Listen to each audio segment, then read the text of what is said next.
শুভ দুপুর। আজকে রান্না করেছি ডিম, ফুলকপি, আলু দিয়ে ঝোল।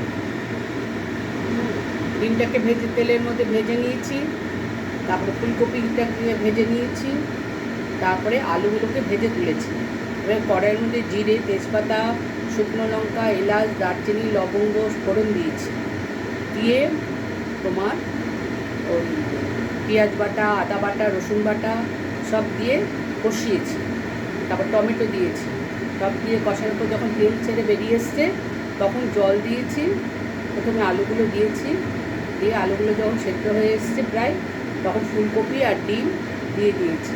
কেমন হয়েছে জানাবে। ফুলকপি, ডিম, আলু দিয়ে ঝোল। আর আমার চ্যানেলটিকে সাবস্ক্রাইব করবে যারা করোনি, আর এগিয়ে যাওয়ার জন্য আর কমেন্ট করবে। কেউ কমেন্ট করছো না, আমি চাই কমেন্ট করো, কমেন্ট। আমি কী রকম রান্না করছি তোমাদের কাছে ভালো লাগছে না মন্দ লাগছে আমি তো বুঝতে পারছি না। না, হ্যাঁ, সবাই করে এই রান্না, কিন্তু আমি করে দিচ্ছি। এবার আমাকে তো জানাবে তোমরা যে কীরকম হয়েছে। তোমরা কেউ জানাচ্ছ না। হ্যাঁ, তোমরা জানিও, আমার খুব ভাল লাগবে।